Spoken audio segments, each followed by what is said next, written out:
Welcome to Impressions Gallery. For those of you who don't know me, but I think everybody, because I know most of you as well, I'm Hannah McNeil, I'm the director of Impressions Gallery. I'm also the curator of this exhibition by Clare Hewitt, Everything in the Forest is the Forest. But of course it was a curatorial team that I worked with who are here, Danielle and Jane Riley.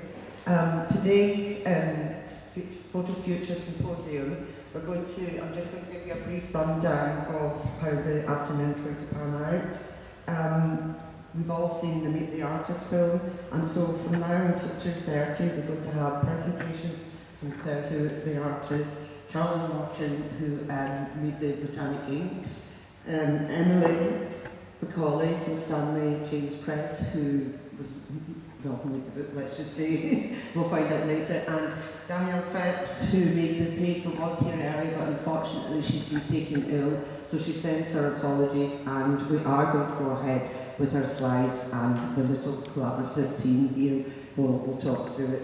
I think during the presentations, it'll be straightforward presentations, and there'll be time for questions in the afternoon after that, because after the presentations, between 2:30 and 3, we're all going to have a nice comfort break, and also a chance to actually handle everything in the forest is the forest biodegradable photobook, which is going to be the main sort of part of your discussions today. So that's a really brilliant opportunity to actually feel the tactile book and yes, just respond to it. Then after that, we're coming back at 3:45 to 3:30. We're going to have an open table discussion about how we can all be more sustainable in photography. And by that, it just means, I think, and Claire and I and the team at Impressions, we've done a lot of talking about that. You know, we can't do everything, so let's not beat ourselves up. Let's just try and see what we can do within photography to be careful and be mindful of the environment and to be more sustainable. And the other thing is, you know, if you can only do one thing, that's enough. And we see today very much like what Claire's work's about, which goes through mirroring the nature of the forest, about collaboration, sharing. So it's definitely an open table discussion because none of us here are experts. We're just all trying it out and wanting to share. And then after that round table discussion, we're going to have another book handling session for 10 minutes. And then it's going to be really good at 20 to 4. Claire's agreed to do a special talking tour about each individual body of work in the exhibition. Everything in the Forest is the Forest. And after that, if we're all still standing, which we will be, we're going to have some nice refreshments of elderflower cordial, or for the ones who want it, eco wine, which someone said to me, what's eco wine? I said it's wine that's not shit. So anyway, so that's that. I just have a few words I want to say about today, PhotoFutures, sustainability and photography. This whole series of talks have been funded by Arts Council England through the project grant that they awarded to Clare, and also the making and production, research and development of the book was generously funded by Arts Council England project grant as well. Today's talk is a series of eco-events that Impressions Gallery have programmed with Creative Earth, EcoFest, Making Change Through Photography and Art, which is a partnership with ourselves and Photo Hub North, which is a community interest company based in Keighley, and the director, Lisa Holmes, sends her apologies that she can't be here today because she's out in the rural North Yorkshire with her caravan culture cam taking photographs in a sustainable darkroom, so she can't be here, but she sends her love. So before I hand over to Claire, there's just a comment that please read the comments in the comments book. It will fill you with joy, and you'll be like, you know, it's horrible what's going out there in the world, but there's some really, there's the sense of community comes through Claire's work, but it also is coming through loud and clear in the comments book. And I just want to read one that struck me yesterday when I was going through it. And so it starts with, another beautifully presented exhibition. I particularly like this exhibition by Clare Hewitt, as it has an important message behind the work and teaches and educates photographers like myself artists and visitors that we should consider the environment more thoughtfully and seriously and apply it to our practices and also to our everyday life. So that's going to set the tone, and thank you. Over to Clare now. Hello everybody, and hello to everybody on Instagram now. I feel very weird saying that, but hello. Thank you so much for coming. It's such a lovely day outside, and we really genuinely appreciate you being here with us, and whatever journeys you've made to get here, thank you. We do genuinely appreciate you being here. We're going to talk individually about everybody else is going to talk about slightly about their wider practice and how the work that they've done for this book is contextualised in this project. I'm not going to talk about my wider practice, I'm just going to talk a little bit about this project, how I decided to come up with the idea of making a biodegradable photo book, and some of the kind of things that I've learned from the forest that have fed into the making of it. So, yeah, we're really grateful to have the opportunity to be here to talk with you, so thank you, Anne, for arranging that. And thank you to Arts Council for funding the research and development of the book in particular and the making of the book itself. So, the project is called Everything in the Forest is a Forest, and it's taken from Richard Powell's novel The Overstory. I don't know if you've read it, but if not, I would recommend. And I think it's important to tell you where my research began, which was in 2019 I read a government report which said that loneliness and isolation were increasing in rural areas of the UK. My work's always concerned with loneliness and isolation. I don't know why I'm obsessed with it, but I am. And I'm sure I always will be. But it led me to lots of different studies. For example, 2/5 of older people, about 3.9 million people, say that television is their main company. And I just find some of these statistics really sad, and I think that we can do better as a community in our communities. So I was also reading at the time that forests and woodlands communicate and are sentient beings. It was completely new to me. But I was learning about how connected the forest is. And I became really interested in this kind of dichotomy between how connected the forest is and how supposedly the government were telling us that people living around them were feeling more isolated. And so I wondered what we could learn just by spending time in the forest and what I could learn from it to bring that out into communities and try to help with that. So very grateful to Grain, an organisation based in the Midlands, who gave me an award to start this project. And I gained access to a circle of 12 oak trees at the Birmingham Institute of Forest Research. And we've got a fly joined us, look. And nature. And the Birmingham Institute of Forest Research are connected to the University of Birmingham. And they have loads of PhD students and amazing scientists and ecologists working there.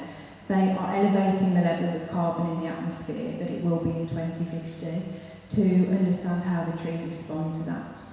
It's an amazing place, it's a fenced off facility, and I was very generously kind of, I don't want to say given, they're not my trees, but I was given this space to work within. And I started visiting them as often as possible. I just wanted to kind of visualise and learn from how intelligent they are and how connected they are, how they exchange nutrients and information. And what I realised, and predominantly through reading Robin Hawke Emery's beautiful works, was that they do that because they live in the same spot forever and they can't run away. So you've got to be kind of good, got to be nice to your neighbours if you're going to live with them forever. So that was something that really kind of set me on that trail. And I agreed with the scientists that I wouldn't remove anything from the environment because I wanted to protect its ecosystem and they wanted me to protect its ecosystem, which completely changed my practice because I had to work very consciously with the environment and not damage it in any way. I had to find ways to work photographically there. And I think through kind of frequently returning to the forest, I just developed this familiarity with the oak trees, with the ferns, where the fungi was coming up, what was changing at different points in the year. And I really felt a sense of being welcomed into their environment. And I don't know if other people feel that. Maybe it sounds strange to some people. But genuinely, when I'm there, I always say hi to them and I always feel welcomed. And I think about them often when I'm not with them. I miss them when I'm not with them. And I think over the last 5 or 6 years, I've just come to love and respect them. And I've read a beautiful book by Nan Shepherd called The Living Mountain.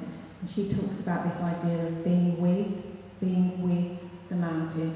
And she says it is to know its essential nature that I am seeking here. And I think for me, the idea of being with and just sometimes just going and sitting on the floor for an hour was really nice. And why then a biodegradable photo book? I was reading a lot around trees and woodlands, and this book by Isabella Tree, whose surname I just want to adopt, she brought to my attention that oak trees produce 700,000 leaves each every year when they're mature, and they break down in autumn, and then they essentially mulch down and feed themselves and their ecosystem with their leaves. So they essentially eat themselves every year. You can't really get much more sustainable than that, and I was really inspired by that. And so I started to think about leaves, and we're taught at school about photosynthesis, aren't we? And it feels quite flippant, the way that we're taught about how incredible leaves are. Robin Walking, we're in braiding sweetgrass, says, sometimes I wish I could photosynthesize so that just by shimmering at the meadow's edge or floating lazily on a pond, I could be doing the work of the world while standing silent in the sun. And so I just spent loads of time with leaves. Let's see if this plays. So when you place dark green paper down and put a leaf or anything flat onto it doesn't even have to be flat, but it's better if it is, you can put it in a frame and leave it in the sun, and then it imprints itself. And every time I went, I made about 40 of these, and then here we are with them in the gallery. And I'll talk a bit more about those later when I do a little tour. But I think if we consider leaves as like geniuses, that's the word, genius, I'm not sure, of photosynthesis, and also as providers of nourishment for the tree and its ecosystem, it just led me to observe that at its kindest, an oak tree only really produces matter that it can share and consume. And it made me think, could I create a photo book that could also do this? It could be a useful, community-affirming object that can be kind of full of purpose and intentionality, and then return to the forest without detriment to it. So, through this process, I've been taught the value of kind of relinquishing control to nature and just letting it do its thing rather than trying to be in control of my practice all the time. And really just slowing down and understanding the seasonality of time that trees and the woodland have, rather than our notion of quick, constant change that we go through. And another way that I did this really briefly was kind of accepting that I relinquished the control and work with the trees. And I built these pinhole cameras, which you can see around the gallery, and I put them in the trees in the week before lockdown, and I put a sheet of film in the back of them. And when you just leave things to chance and leave things to essentially the trees to just hold the cameras for them, these exposures are 6 months to 4 years long, and yeah, you can see them on the gallery wall. Sorry for people on Instagram Live, you can't see them on the gallery wall, but they're on big light boxes on the gallery wall. And yeah, really just the same thing happened with that. I was thinking about time, and you know, this is just a blink of an eye in the life of an oak tree, but quite a long time to us photographically. It's just really helped me slow down in the bookmaking process and just give control to nature and the materials that we made from it. Danielle would tell you that the paper had a complete mind of its own. We just had to accept that, and trying to write Arts Council applications is really hard when you're trying to work with materials that do their own thing. So having formed this relationship, I was really reluctant to work with trees to make paper. Oak trees apparently make terrible paper anyway, but I didn't want to cut any trees down to make this book, so we started to think about what material I could use that's got a kinship with the forest that wouldn't be detrimental to it and maybe could be helpful to it. So there's fungi everywhere in that space because it's such a healthy ecosystem. And I, was photographing it, documenting it, and also documenting underground the mycelial networks that were connecting the forest. So we decided to start working with mushrooms. And through the help of Steam House in Birmingham and the materials specialists there, particularly Sarah King and Matt Gale, thank you very much, we figured out that we could use birch polypore mushrooms to make this beautiful paper because it gives a light colour. A lot of mushroom paper is brown, but birch polypore gives a nice white, light paper. So we developed this over a long period of time, and equally we started to think about what we could make ink from, which Carolyn's going to talk to you a bit more about in a minute. But I had read and heard that when a wasp lays its egg on an oak tree, it forms a gall around it, and the wasp is born and burrows out of it. You can see the little holes in the oak walls. And you can make ink from this, indelible ink, that a lot of Western history was written in. Mozart's music, Da Vinci's drawings, Magna Carta, all made from oak wall ink. And I started to paint with it, and then we started trying to develop it into an ink that we could use to print this book with. So, Carolyn will talk more about this. We went through so many iterations of ink for a very long period of time. But we, on the left, are the things that we started with, and on the right, what we've ended up with, a screen-printed book that's made from oak gall screen-printing ink in different colours depending on what we add to it. So, in Finding the Mother Tree, Susan Simard says, ecosystems are so similar to human societies, they're built on relationships. The stronger those are, the more resilient the system. And the forest has really taught me to build relationships with people, to build relationships with nature, to work with people living around the forest during lockdown, to make lots of different work. I taught them the processes that I was working with in the forest, and they made beautiful works from those. And we met for the first time in summer 2021 together.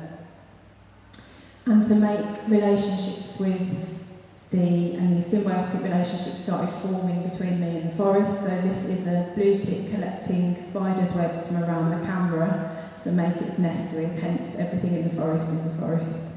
And I think just really understanding that I could work with lots and lots of different things, people, nature, to make communities. Robert McFarlane says, I think of good love as something that roots, not rots over time, and of the hyphae that are weaving through the ground below me, reaching out through the soil in search of mergings. There's two seeds to me, their version of love's work. And I think that's what we've tried to do with the book when we start to think about distributing it. I know I'm so happy to have Alice Fox here with us. Thank you so much for coming, who made the beautiful biodegradable thread. I don't know whether you'd say something about that in a bit, but we'd love you to if you don't mind. It's allotment grown here in Bradford, and it binds all the books together, and it's absolutely beautiful. I know Emily's going to talk a little bit more about connecting the book later.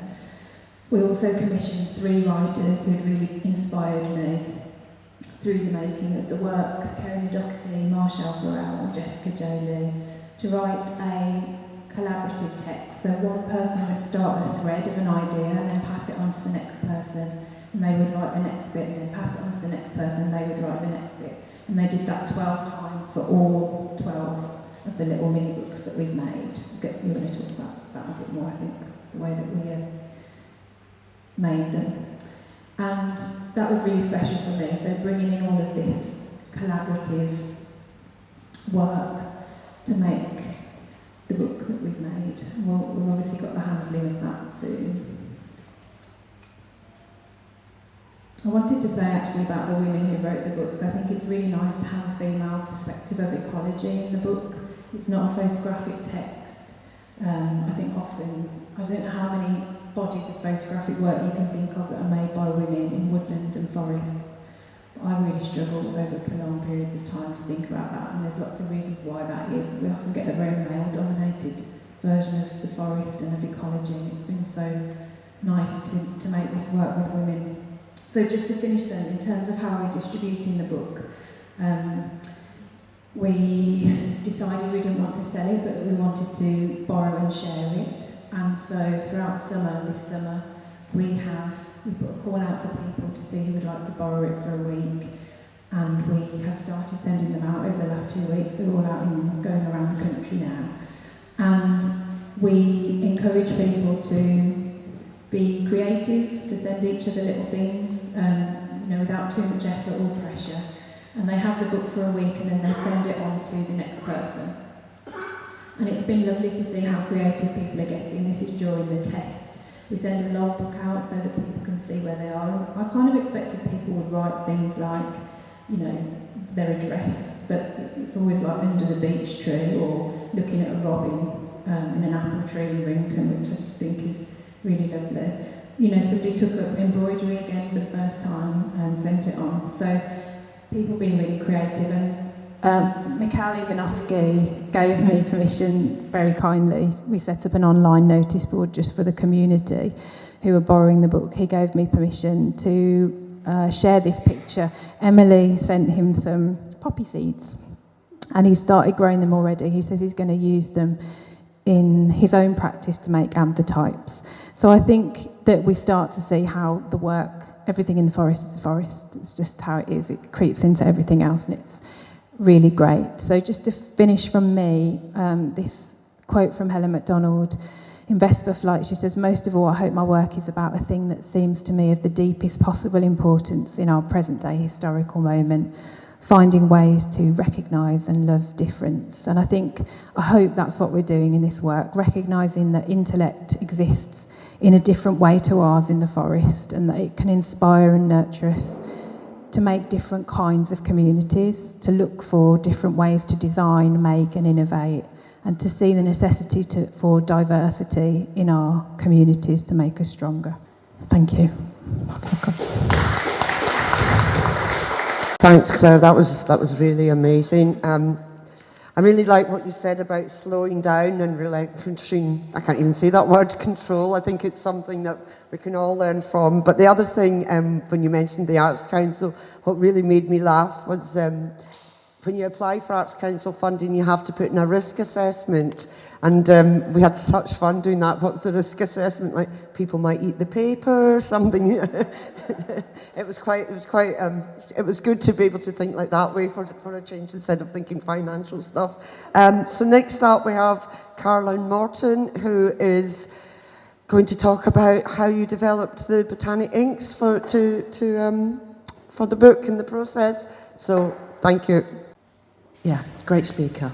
And amongst all that sort of community building that Claire has carried for so long, she's also, been teaching full time pretty much, and had a family, and quite a phenomenal capacity for building community and choosing really strong images that I'm now going to duplicate. we started in this place thinking screen printing. And I suppose the thing that I really want to say about the ink making is that it's part of my practice. So I'm going to talk about how it sits within my wider practice, but also how it sits within the wider project of everything in the forest is the forest.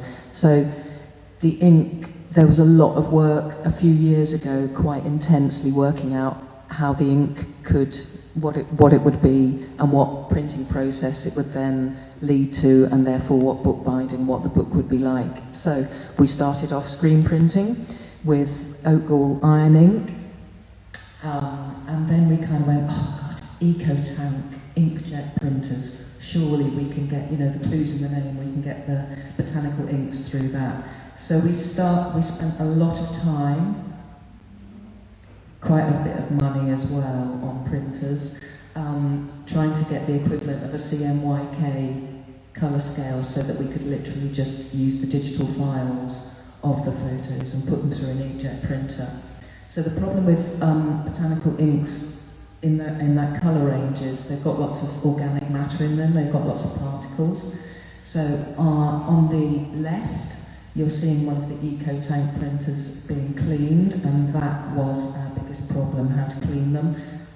We were working at Steam House and we had access to engineering departments as well, so they lent us, the thing on the right is it's used for cleaning silver jewellery, so it's like a sonic, it fires sonic rays at the inks and breaks down the particles, kind of Doctor Who stuff. We also had access to seeing under electron microscopes what the inks look like. I've only got one ink there on the right. What do you think the source could be of that ink? A sort of bluey colour. I don't know if anyone's had much botanical. It's red cabbage. Red cabbage is a great natural dye, but a very fugitive colour. So that's the other thing with natural inks, is how could we get them pungent enough, dense enough to get the colour, and how could we get the colour range, and how could we get them through the printers. So yeah, there we go, red cabbage, and on the left you've got turmeric. But what they're mixed with, isopropyl isn't really a very nice chemical. It's a kind of scientific alcohol. So we were still like, okay, the ink's still a problem. How do we get this to work? This is in the display cabinet, and it looks very pale and kind of unassuming. It's like the pinnacle of our eco tanks trying to get CMYK through an inkjet printer. And then we went back to screen printing. Realistically, that was what worked. So I guess at that point, once we realised that's the ink that we were going to be making, I just became a bit of oak gall ink machine.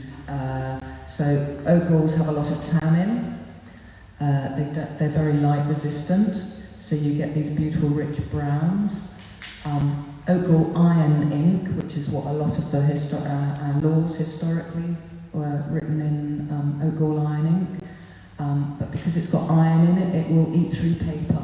So all of our laws and the Book of Kells and the Doomsday Book and the Magna Carta, all of these things, they're written on vellum, calfskin. So that's not something we were going to do. We maybe wanted to darken it in some way, the ink, so we used carbon. Again, with the printing, that caused a bit of a problem because it's like screen printing, not wanting to clog the mesh up of the screen print. So there's been so much trial and error in just trying to get the technical stuff going, but that's where we've landed, and it looks beautiful. Why am I making inks and going on about botanical inks? I have a semi-wild allotment in Birmingham. This is it. It doesn't look like that now. It kind of looks like this at the moment. It just surges because it's surrounded by hedges, and it's my kind of refuge.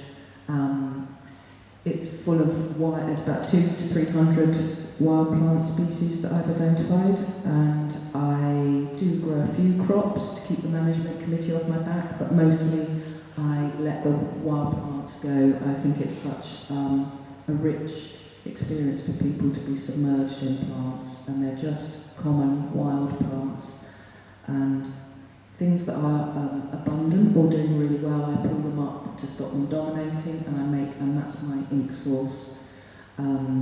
So over the past 5-6 years, I have made hundreds of inks.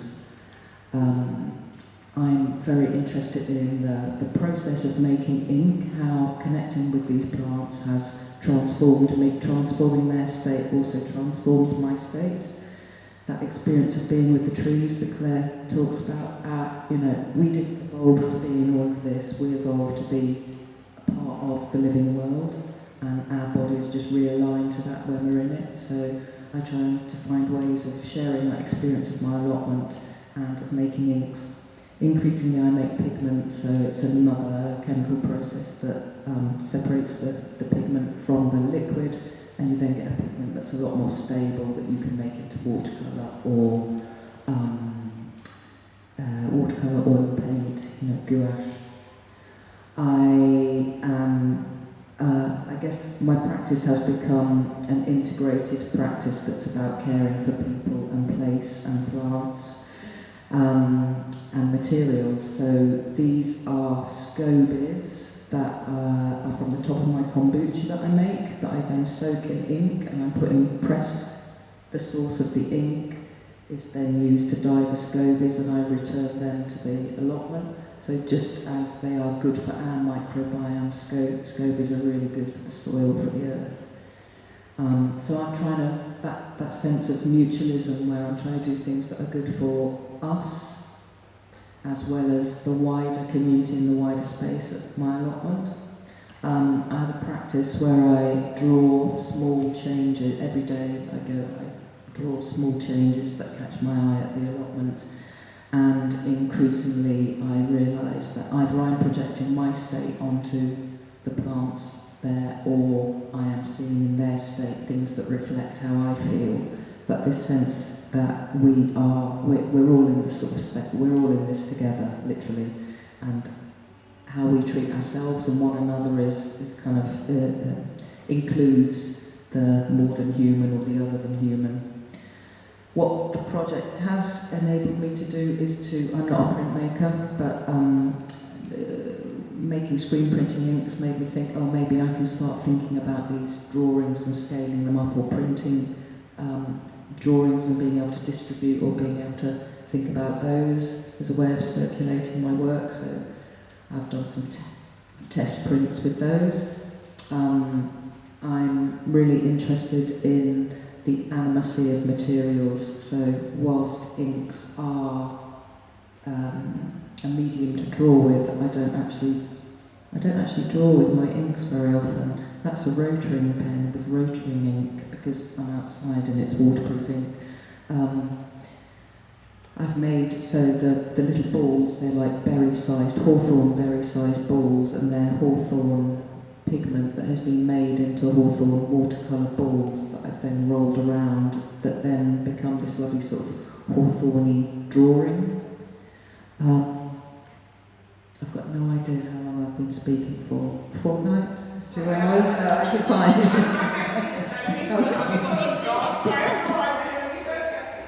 Okay. So I find it quite difficult to sometimes it's difficult to talk about, to know what it is you do with your work. And so I ask friends, what is it, what do I do? And a friend said, oh, well, that's easy. You take nature apart and put it together differently, so you notice it more. And I just thought that is so simple, and maybe, that's kind of what we're doing. And trying to involve other people in the process so that they have that experience as well. The last couple of years I have been leading lots of botanical ink making and botanical ink using workshops. So maybe the last sort of 12 months I've done an activity called Scrolling the Hedge. Instead of scrolling the hedge. Instead of scrolling on phones, kind of thinking how you might scroll across a hedge. So I lay out a big scroll of paper and all the inks and a kind of hedgerow of trailers that I've collected. And they really are quite magical inks that you can extend the colour range by modifying the inks with different household chemicals and ingredients. And it's quite captivating, but that space of working together around a table with these beautiful but simple things has held space for different sorts of conversations. So young people who are really struggling with climate anxiety, young adults who are developing different sorts of business plans for how they distribute funding to uplift activists, and using it as an activity that is a break from that kind of intensive planning. there have been different local organisations in Birmingham who have been working around community development and donor economics. So it's an activity that becomes very flexible to what people need it to be, to build community and to build conversation and connection.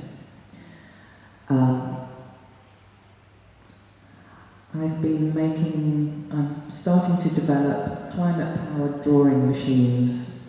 So this is my shed at my allotment. What you're looking at is a prototype drawing machine. The large kind of hat-shaped thing on the right, on the upper right corner, is a very large SCOBY that has been dried over a bowl after it's been soaked in ink.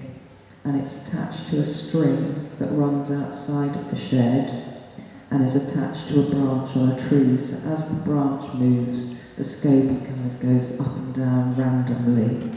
And the little black dot on the paper just below the hat is a light and dark sensor that is connected to that sort of electronic-y looking panel with wires on it. They're Arduino sensors. So the sensor is an input, and when the hat drops on it, it triggers a motor.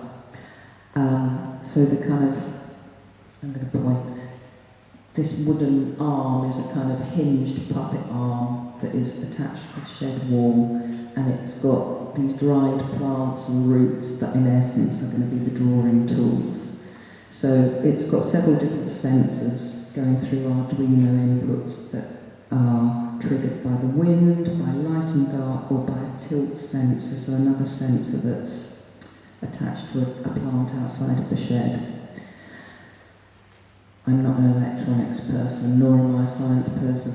Someone else was helping me with the technical stuff, but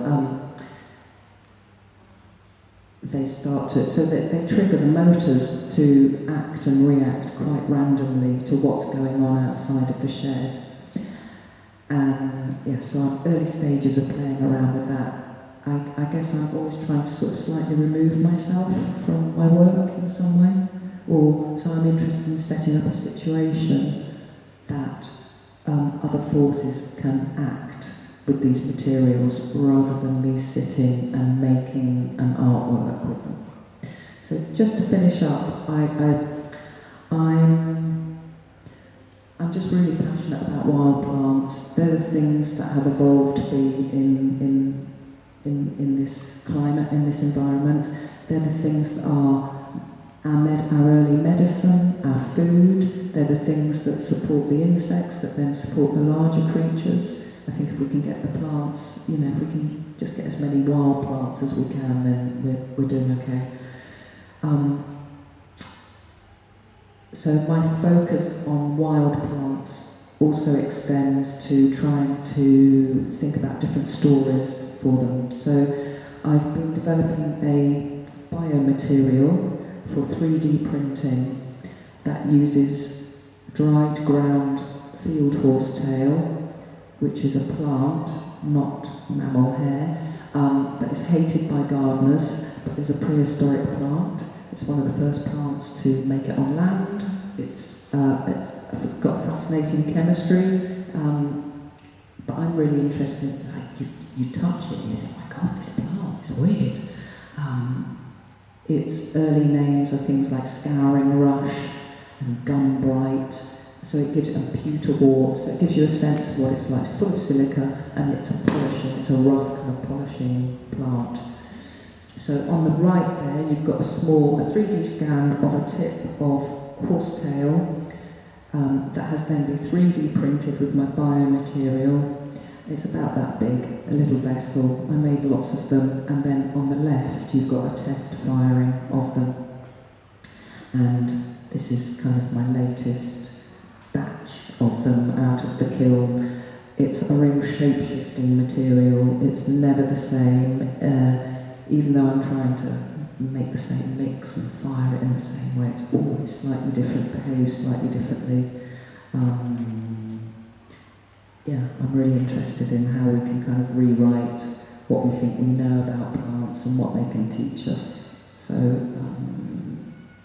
I think it's kind of really what everything in the forest is about as well. You know, really thinking, really helping us to think about how we can relate to the natural world, the rest of the living world, because we are part of it. Thank you. What we are learning today, and what we already knew, is like what we can get from nature, what we can get from plants. I love the pictures of your allotment, and I was worried about you were going to get chopped off with the allotment committee, so I'm glad that you said that sometimes you just put some vegetables in your farm. Thank you very much for that. Next, it's going to do the mushroom paper, and Danielle. Sorry, I always feel strange talking to other artists about their practice, so it won't be a long one. But I just want to say how incredible Danielle is as an artist and as a paper maker. She's taught me so much about the idea of waste, and no such thing as waste, and what she can do with a mould and decal is incredible. And so she essentially repurposes organic and paper waste material, both independently and in collaboration, to make paper, beautiful paper. Her background is in animation, and she has a really incredible understanding of the way that all of her practice interacts. But she found, and we've had many conversations about this, that she found that she was accumulating lots of paper waste from her practice. And I've seen her go into organisations and say to people, have you got paper waste? Here's a basket, put your waste in here and I'll take it away and use it. And so, yeah, she's just really brilliant at kind of this community element and repurposing. She's taught me a lot about remaking, reusing, repurposing. So she, as well as kind of using paper, she also works with things like coffee, grains. Her artichoke paper is just amazing. Mushrooms, and then she became a member at Steam House. I was a member at Steam House, as was Carolyn. They used to do these beautiful community lunches, and we kind of got chatting there and got linked together by Sarah King, who runs a brilliant materials club there.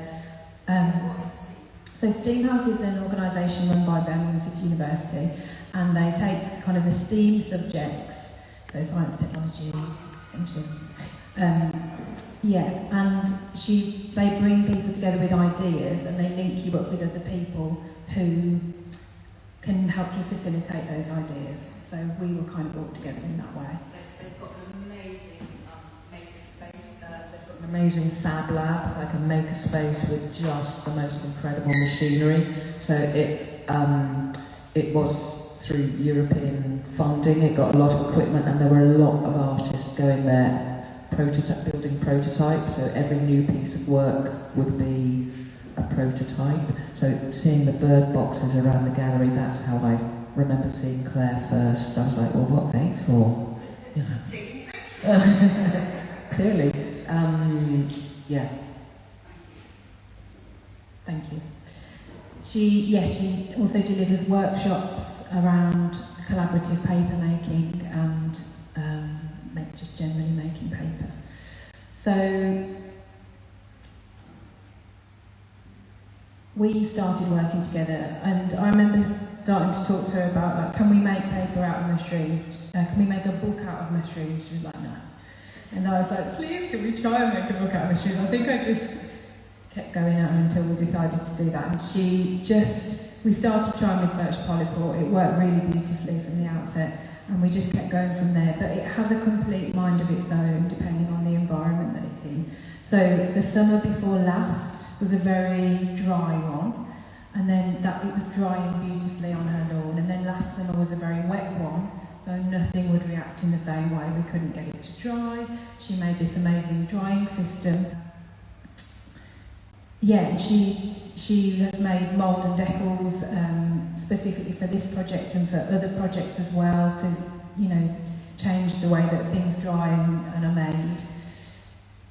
I don't feel like I'm doing her very much justice here, but you can see we've all used, I would say, in the process of this, our houses. It's been very much a kind of domestic effort, and I think, you know, my relationship's really broken down about 300 times because there's so many weird things in the fridge. And I know that, you know, Danielle had the paper drying everywhere throughout her house, and you're using your kitchen, you know, and everything's on the windowsill. It's not like we're all in massive studios with loads of things going on, and it's perhaps something I'd like to say. If you think you've got an idea, just, you know, if you can, you've got the means, just go for it, because it doesn't have to be a sterile scientific environment. You can just try. If it doesn't work, try something else. There were times when I feel like we were banging our heads against brick walls, having no idea how to make it through, and just somehow just kept trying. So I would drop off. I mean, Danielle was blending mushrooms into the early hours of the morning most nights, but I would also be doing this, dropping off mushrooms outside her house, telling her they were outside, and then she would pick them up and then spend days making paper. It was a very makeshift kind of process for us. So on the far right there as well, what you've got, I was dropping off via Clare, you know, a whole network of drop-offs. So this is runoff water from the laking process. Laking is if you've got the ink and you create a chemical reaction which precipitates the pigment onto a metal salt. Most often alum is what's used, which is used a lot in natural dyeing. And then you wash it and it sort of separates, the pigment sinks, and you tip off the water, and that's what I was delivering to Danielle via Clare. So it's this kind of lightly pigmented, slightly smelly water that Danielle would then use as to make the paper with. And she said, yeah, I don't mind about the smell, I just keep thinking about the water we're wasting. And really, I should have been using rainwater, collecting rainwater, but I live in a housing co-op, I couldn't get a water butt on the thing. You know, it's like the sense in which we're all trying to support each other and find ways to think differently about what we think of as waste and what we use has been fascinating. And I should say the spent oak galls as well. We used to colour the paper. So here, Carolyn would give the old oak galls that she'd used to get the pigment out of. I think I've said that right. And Danielle would use it to colour the paper, so the different colours you can see are because of that, because we just didn't want to waste things, so everything became everything else. There were loads of things that crept in. We've got moths and rats, footprints and grass and leaves. If you look through the books intently enough, you will see there's all sorts of nature going on in there. We didn't intend to kill anything, but things were attractive. Snails, slugs ate it while it was in the garage. There's little bits. But I think we worked together at Sturchley Printworks, and thank you to Sturchley Printworks for letting us work there.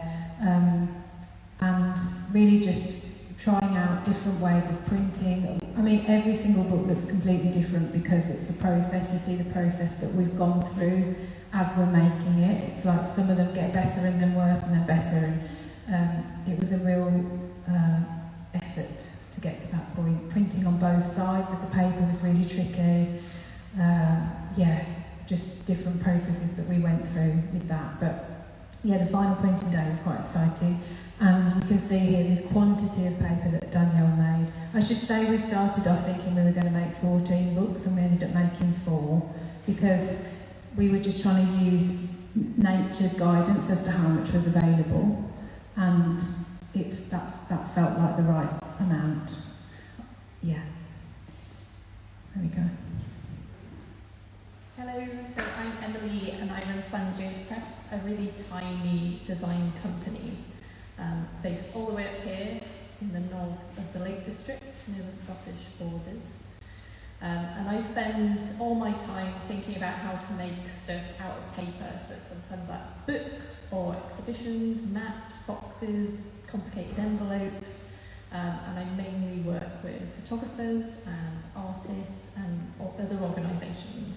And being a tiny company, you get to be involved in all the different parts of the process, so you get to do bits of design and figuring out materials, and then you get to make stuff at the end, so I'm never bored.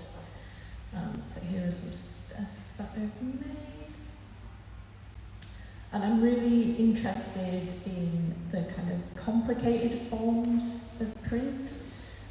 If I get to learn new skills and how to make something in the process of a project, then I'm really happy. I once showed a book to my granddad, who proceeded to ask me if I'd been involved in any of the stuff you could see on the pages. So had I taken the photographs, had I written any of the copy, and I had to say, no, I haven't done that, no, not involved in that. And I always see my work as being slightly invisible, which I really, really like. I quite like thinking about the format and the materials, where stuff sits on the page, and some of that is invisible, which is nice.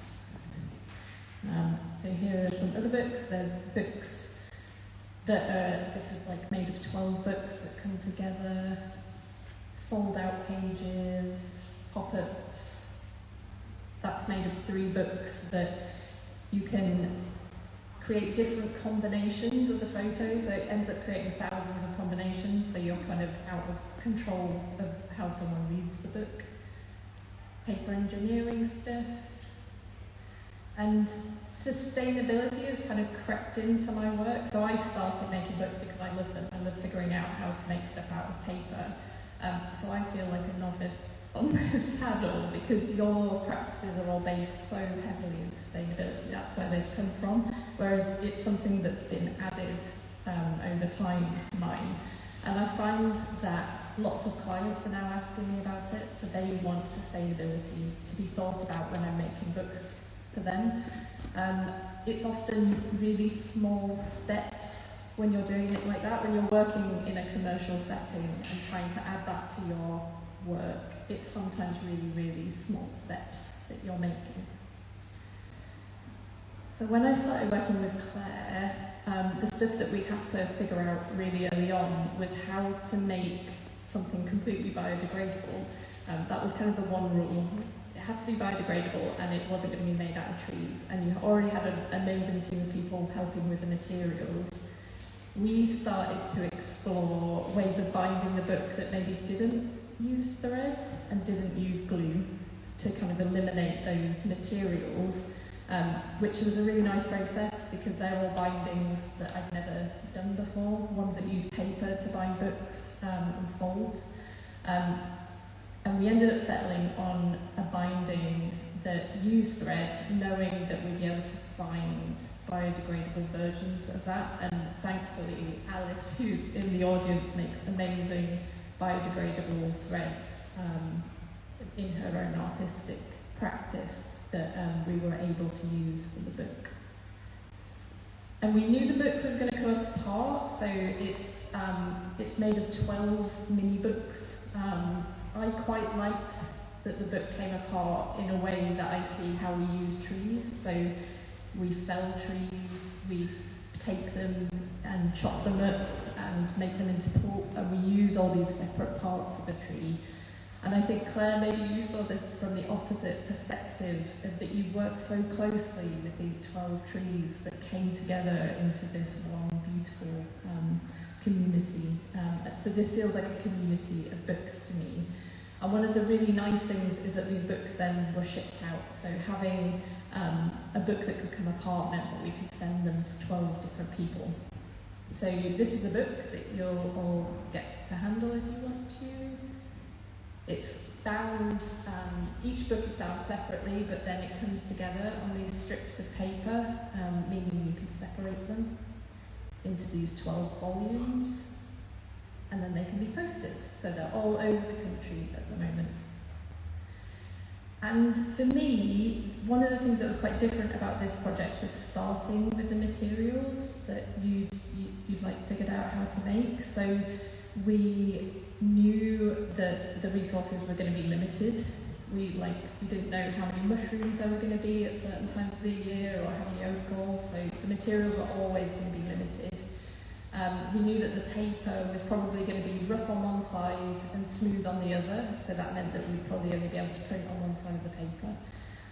We knew it was probably going to be printed in one colour, and then eventually we knew that it was going to be screen printed. So that resulted in a book that was small because it used less resource. It's kind of quite nice and tiny, and it feels quite like true to size for the leaves. But when they're all together, it actually feels a little bit like a tree trunk. I think it's actually the chunkiest book I've ever made. It is only printed on one side of the paper, so the whole flow of the book is based on that and what was possible. And it was only printed in that one colour, so that, like, there's so much of this project, all the different complicated parts, but the lumen leaves really lent themselves to be printed in that way. And I think, like you were saying, every book is completely unique, so the text is different and the leaves are all different in every book. There's never a repetition of the leaves, but the paper has different flexes, it's different thicknesses, the ink colour probably shifts a little bit across the books because it was printed in like different sessions. And the screen printing is also just then adding to that, so every print was going to be different. So the one image that is printed in a different colour in the book is by the participants, the workshop participants, and that is oak gall ink, but without the carbon. And I don't think I've ever worked on a project that's had such precious resources before, so the horrible thing about printing with commercial materials is that you always know that there's more of them, whereas that wasn't the case with this project. It had taken years to get to the point where everything was printed, so I knew that if I messed up the book at the end, that was, there was no reprint that was going to happen. So this resulted in crazy things like we never used couriers to send anything, so every single thing was always passed in person. So this is a box of the final book prints that I collected from Clare on the train. I was passing on a train from London to Cumbria. I was like, should I just jump off and get it from you? And we had this handover at Birmingham train station that reminds me of being spies. Way more elaborate. And also the thread as well. I knew that the thread, in asking Alice for some thread to bind the books, I was taking that away from her artistic practice. So that was some meters of thread she wouldn't be able to use in one of her pieces. So the pressure of the materials was huge. And this resulted in a little book that I can see all the women that I worked with in the pages of the book.